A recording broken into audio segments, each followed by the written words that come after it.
Consultório segunda parte, apresento-vos o meu convidado para falar novamente sobre a asma, porque falámos sobre a asma a semana passada. É o professor João Fonseca, vice-presidente da Sociedade Portuguesa de Alergologia e Imunologia Clínica. É um nome extenso, mas consegui dizer tudo. Perfeito. Olá, muito boa tarde. Olá, Obrigado boa tarde. pela sua presença.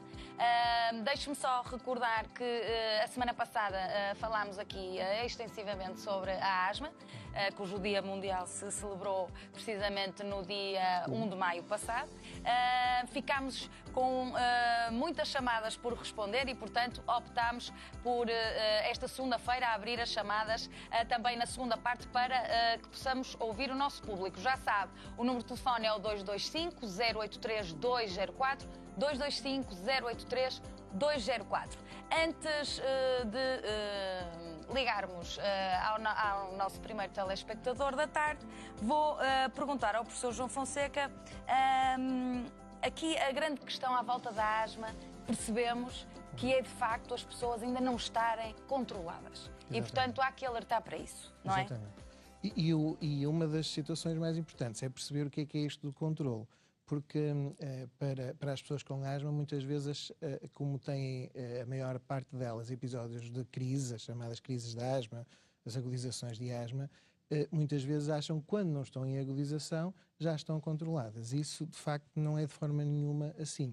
Felizmente, hoje em dia, cerca de 90% a 95% das pessoas, portanto quase 9 em 10 pessoas com asma, consegue estar sem sintomas durante a noite, sem sintomas que os limitem também durante o dia e depois sim também estar a ter menos que uma crise ou nenhuma crise por ano.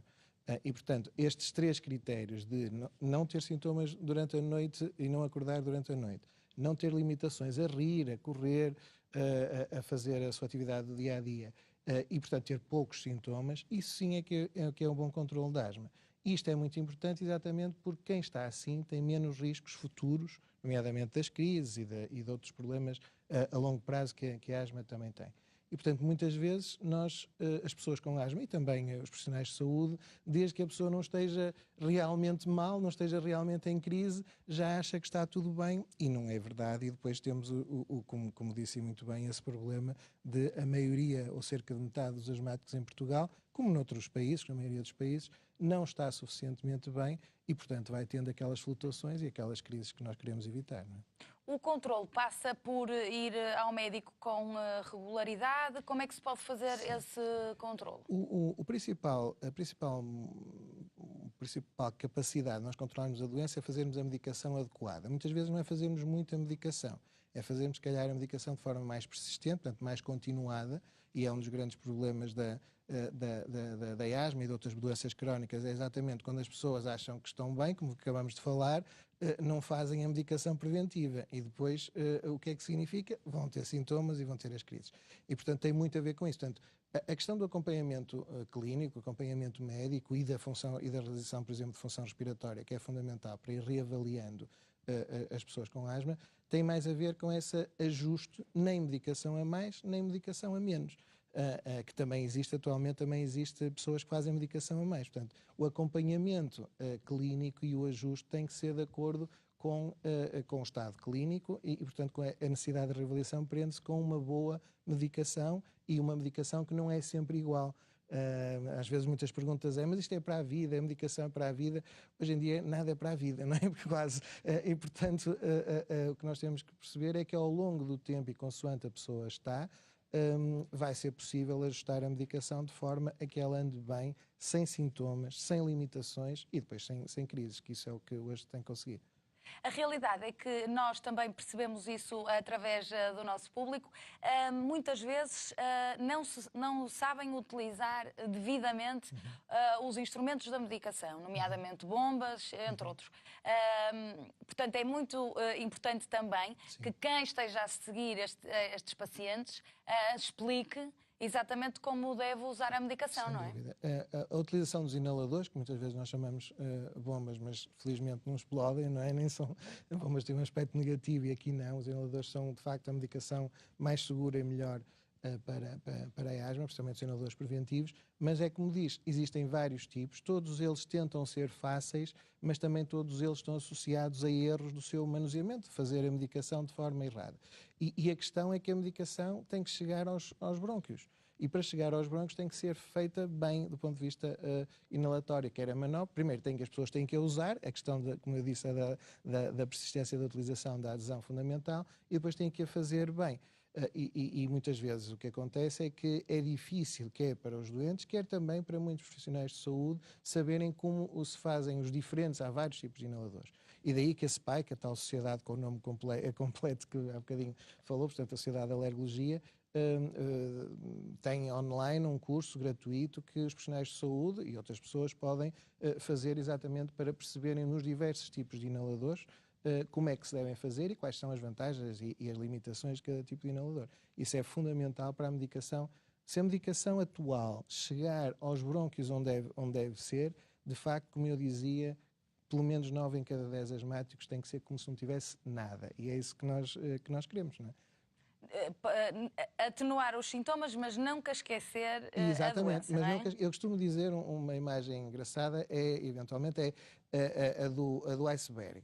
Os icebergs, aquilo que está debaixo d'água é muito mais do que aquilo que está de fora d'água. E, portanto, quando o asmático tem sintomas, isto é, quando aquilo que está de fora d'água, é muito menos do que está em baixo. Portanto, nós temos que tratar o que está em baixo, não é só o que está fora d'água.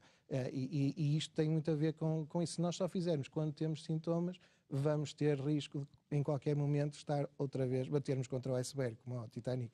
Muito bem. A campanha Vencer a Asma saiu às ruas agora no âmbito do Dia Mundial da Asma, dia 1 de maio. Perguntava em que é que consistiu a campanha e que balanço é que foi feito depois desses dias junto das pessoas na rua. Claro. Já o ano passado e este ano houve uma vontade de fazer, por um lado, rastreios, que foi esses dias que existiram, quer no Porto, quer em Lisboa, e que permitiram, de facto, em contacto com as pessoas do público, portanto, com as pessoas da população em geral, poder fazer avaliação de sintomas com questionários que já estão estabelecidos, de rastreio, e depois também função respiratória. Como eu disse, a prova mais simples da função respiratória chama-se espirometria e é a capacidade de nós termos de expirar o ar de forma adequada ao nosso tamanho, à nossa idade, etc. E, portanto, foi isso que nós fizemos numa unidade móvel que esteve aqui no Porto e em Lisboa e que foi, sem dúvida, uma forma de contactar e depois também, obviamente, darmos informação também escrita. Estavam lá jovens imunoalergologistas, portanto, jovens alergologistas e também técnicos de função respiratória, exatamente para prestar esclarecimento e para fazer estes rastreios que têm sempre utilidade. Para muitas vezes pessoas que têm alguma dúvida, algumas também já têm asma, mas que não estão a ser seguidas ou então estão assim um bocadinho esquecidas, e é uma forma das pessoas reavaliarem esta situação e fazerem uma primeira abordagem e depois, se for necessário, terem outro tipo de seguimento, obviamente. Porque nada invalida, depois do rastreio, que uma primeira consulta da especialidade. Pode invalidar se estiver tudo bem, realmente não é necessário, não é? E felizmente isso acaba por ser, e das pessoas, das centenas de pessoas que nós atendemos, digamos assim, houve a possibilidade de, felizmente, a grande maioria não tinham qualquer problema e não precisavam de... Que é perguntar-se de seguida que... estatisticamente falando, se tinha havido grandes surpresas a esse nível, não é? Pessoas que desconheciam totalmente que tinham sintomas e verificaram que tinham. Sim, quer terem sintomas, quer terem alterações na função respiratória, ou seja, as pessoas acharem que até, apesar de tudo, estavam bem e, em poucos casos, felizmente, mas houve, assim, várias surpresas, como dizia, a esse nível e isso é mesmo assim, porque a função respiratória tem se nós não medirmos, não podemos adivinhar, às vezes até os sintomas, voltando ao início da nossa conversa, com frequência uma pessoa vai se adaptando àquilo que tem e, portanto, se ao subir umas escadas tem sintomas, vai de elevador e, portanto, acaba por os sintomas não serem... são muito importantes, mas não explicam tudo e, portanto, não fazem a imagem toda da asma. E por isso mesmo é que às vezes há surpresas na função respiratória, mesmo em pessoas que não tinham tantos sintomas, e isso aconteceu mas também aconteceu o contrário, também aconteceu pessoas que achavam que estavam piores e felizmente, pelo menos do ponto de vista da função respiratória, estavam bem. E, portanto, é por isso que é necessário vermos, não é? Relativamente às crianças, o diagnóstico é mais difícil? O diagnóstico é mais difícil, principalmente abaixo dos 4 a 6 anos. Na maior parte dos sítios, há aqui dois níveis de dificuldade. Uma é que as crianças têm que ser através dos pais e os pais conhecem melhor as noites e os fins de semana das crianças do que quando elas estão a brincar no recreio ou durante o dia, às vezes é mais difícil. Portanto, existem estas dificuldades. E depois existe também a dificuldade de haver mais problemas nos meios complementares de diagnóstico, quer na função respiratória que falamos, quer também nos testes de alergia. Embora se possa fazer testes de alergia desde logo o primeiro ano de vida, a parte da função respiratória, na maioria dos centros só acima dos 6 anos, e em alguns centros como onde eu estou, realmente a partir dos 3 anos e meio, 4 anos já vamos conseguindo fazer. Mas é um desafio maior do ponto de vista diagnóstico, principalmente até a idade escolar, não é? Depois é bastante simples. Relativamente a campanhas futuras, esta campanha foi específica deste ano ou é uma campanha que vão reciclando todos os anos? Já fizemos o ano passado e seguramente a Sociedade Portuguesa de Alergologia tem sempre empenho em fazer o melhor possível este tipo de comunicação com o público, que não se restringe, mesmo esta campanha VC com a asma, não é exclusivamente nestes dias, porque se calhar às vezes é mais importante lembrar ao longo do ano do que só, é muito importante haver o Dia Mundial da Asma, mas não se pode concentrar tudo nesse dia, portanto o objetivo da SPAIC é realmente ir mantendo ao longo do ano alguma visibilidade e a campanha ter outras iniciativas. Também fora. está online, fazer referência www.vencerasma.com. Exatamente, e por isso tem essa informação e pode-se também, e portanto contamos poder continuar a fazer este tipo de campanhas, e a campanha Vencer a Asma tem sido de longe das campanhas com maior sucesso e com maior impacto junto do público. Na prática, a sociedade ajuda em quê? Depois, no acompanhamento dos pacientes? Os pacientes podem pedir ajuda? Têm grupos é uma sociedade científica. Interajuda? A SPAIC é uma sociedade científica e, portanto, é constituída maioritariamente aliás, é constituída por profissionais de saúde, maioritariamente médicos e, em particular, alergologistas. E, portanto, a nossa função enquanto entidade, é de facto alertar, fazer também estudos científicos, nomeadamente estudos epidemiológicos que têm havido sobre a asma, têm sido feitos com o apoio e com a preponderância desta sociedade, mas depois não tratamos os doentes, isso são os serviços e são os serviços de saúde que o fazem. O nosso objetivo é dar a conhecer a doença, a percebermos a cada momento, já faço isto há alguns anos, também com a Associação de Doentes chamada APA, Associação de Doentes Asmáticos e Alérgicos, no passado, mas estas campanhas vão sendo necessárias ir mudando um bocadinho o tópico, porque felizmente algumas coisas vão sendo melhoradas, as pessoas vão passando a conhecer, e depois outras, e neste momento a asma grave é o que nos preocupa, vão surgindo e, portanto, à medida que resolvemos uns problemas, aparecem outros a montante. E, portanto, é esta a função que as sociedades científicas têm e que na alergologia também. E em Portugal, crê que o panorama tem tendência para piorar ou para melhorar? Sei que trabalha no sentido de que melhor. Essa é uma pergunta muito, muito complexa, não é? Porque o nosso sistema de saúde, quer público, quer privado, está claramente com necessidades de ser alterado e, portanto, há algum risco de alguma degradação em todas as áreas, que acabará também por acontecer na asma.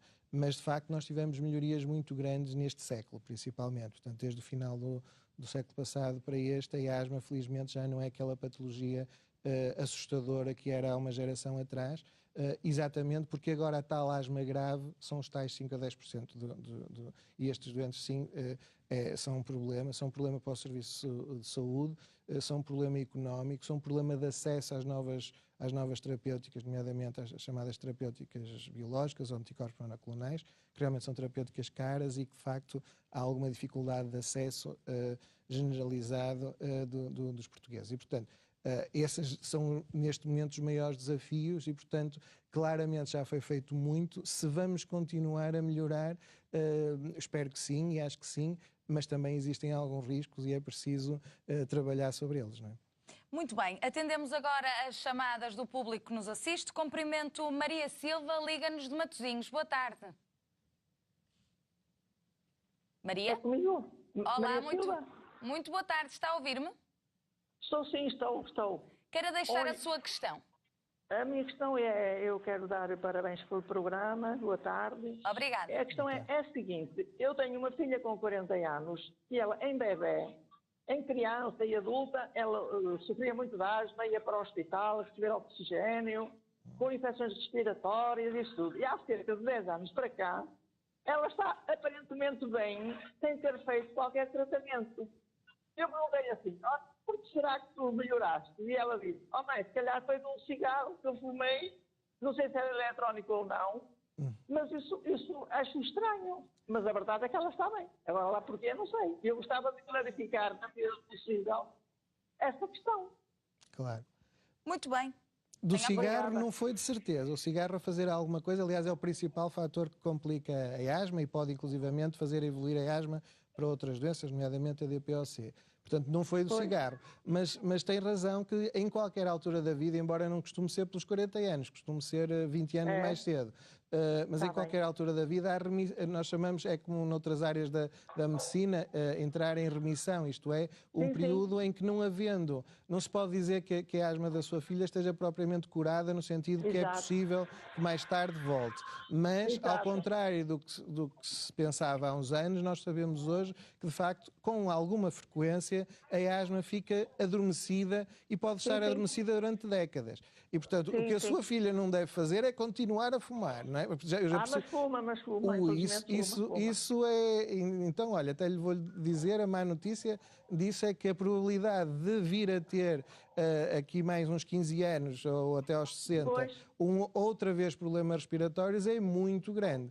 É muito grande. E, portanto, o que deve fazer é exatamente o contrário, parar o mais cedo possível, porque caso contrário mas é difícil. Pois é difícil, mas existem também... Está que melhorou, é um problema agravado. Sim, mas não foi de certeza de fumar. Quando iniciou o tabaco, houve provavelmente alterações ambientais, mudou de casa, de trabalho, desse tipo de situações, e sendo, por exemplo, uma situação alérgica, que basta mudar o ambiente para isso ficar calmo. Às vezes também, deixe-me dizer-lhe que para si, para quem nos está a ouvir, que com alguma frequência também algumas situações importantes como a gravidez são capazes de alterar o sistema de defesa, o sistema imunológico durante uns tempos, e nós passarmos a tolerar melhor as coisas e o ambiente e, portanto, poder entrar em remissão. Mas espero que pare de fumar e que não volte a asma no futuro. Obrigado. Maria, obrigada pela sua chamada. Falamos agora com Maria Sousa de Gondomar, tem 56 anos. Boa tarde. Muito boa tarde. Olá, muito boa tarde. Boa tarde. Antes de mais, viva o Porto. Com certeza. Viva o Porto e parabéns pelo programa. Obrigada. Enfim, eu tinha mais que uma questão para pôr, mas entretanto com a conversa já foram respondidas algumas. Só há aqui uma que eu se calhar já podia ter perguntado à minha médica, mas tenho-me esquecido. É o seguinte, quando eu à noite faço esta bombinha que é o Symbicort, Sim. E depois dá-me assim um bocadinho de tosse. A minha pergunta é, será que eu posso... Eu tenho feito isso. Sinceramente, eu tenho feito isso. Será que eu posso beber um bocadinho de água? Ou não devo? Deixe-me dizer... Tem tosse logo a seguir a fazer o inalador, é isso? Sim. Pronto. Isso tem há aqui duas situações. A primeira, e a mais importante para si, é que isso, às vezes, é um esforço, significa que, felizmente, é provável que esteja a fazer bem o inalador, porque faz com uma inspiração, mete o ar para dentro com muita força, que é como se deve fazer esse tipo de inaladores que falou.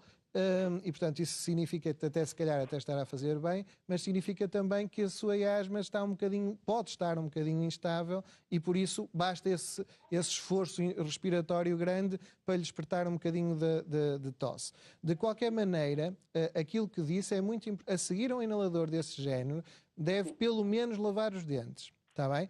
Ou então gargarejar um bocadinho, em vez de beber água, primeiro deite fora a água, portanto gargareje e deite fora a água, exatamente porque o que fica, embora eu não note muito nesse tipo de inalador, há outros inaladores que se nota mais, nesse não se nota muito o pó, mas nós estamos a inspirar um pó, não é? E portanto lavar a boca, lavar os dentes, gargarejar com um bocadinho de água é sem dúvida importante.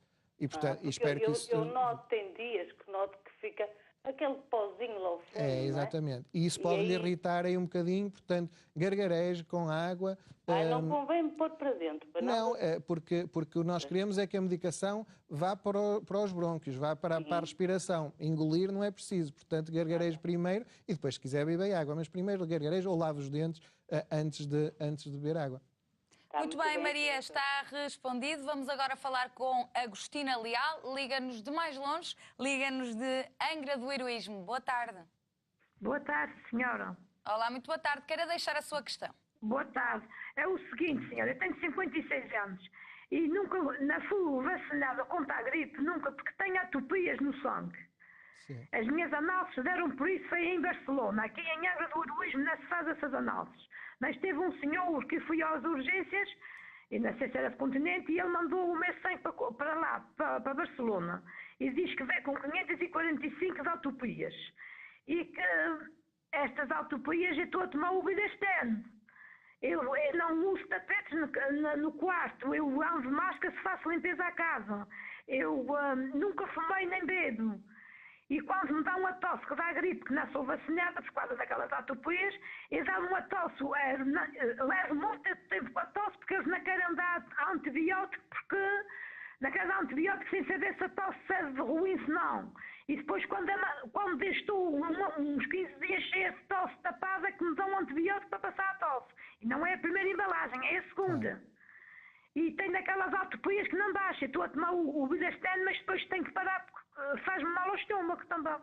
Mas qual é a sua questão específica? A minha questão é saber o que é atopias e que doença que é para isto, que aqui não tem alergologista.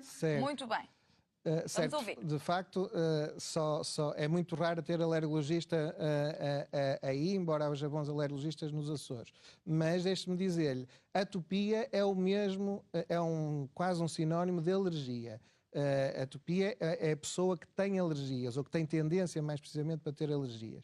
E aquilo que me falou do valor, de facto, pelo número que me disse, entendo que possa ser uma análise EGE total que tem a ver, de facto, com as alergias. Agora, a que não é, ou seja, a que é alérgica, a que está sensibilizada, isso, pelos vistos, ainda não sabe e pode ser útil saber, já faz muito bem, está-se a proteger com a máscara assim quando faz limpezas. Se tiver sintomas, claramente deve fazer isso e, portanto, poderá ser alérgico aos ácaros do pó da casa, não é?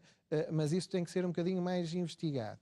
A outra coisa que lhe tenho a dizer, que eu até acho que é mais importante que às vezes os nomes e os rótulos e assim, mais importante que isso é que, de facto, a sua alergia não está bem. A sua alergia respiratória, quer seja só do nariz, que também do nariz e da garganta que pode ser, quer seja também a asma propriamente mais dos brônquios, claramente não está bem. E a bilastina, o Bilaxten, que está a fazer, é um medicamento muito bom para aliviar os sintomas, mas não é para tratar. Ou seja, no momento alivia, mas não é a medicação indicada para prevenir. E, portanto, há claramente aqui uma necessidade de ter um acompanhamento médico, mais do que até o diagnóstico, para ajustar essa medicação, que é com muita frequência que as pessoas com alergia mal controlada têm infecções e depois fazem antibióticos todos os meses ou cada 2 meses.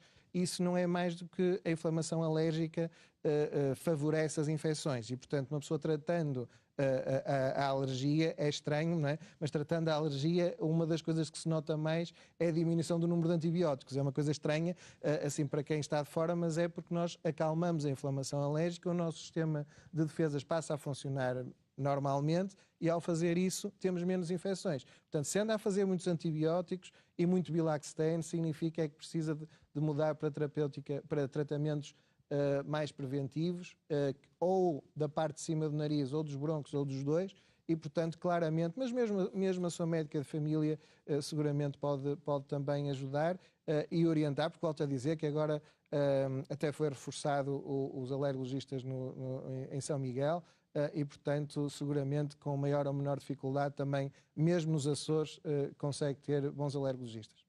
Muito bem, despedimos então da Agostina. Agradeço ao doutor ter estado aqui neste consultório e ter aceito aqui atender as chamadas do público que nos vê. Nós vamos seguir para um intervalo. A seguir falamos sobre caminhadas, peregrinações e ortopedia. Até já.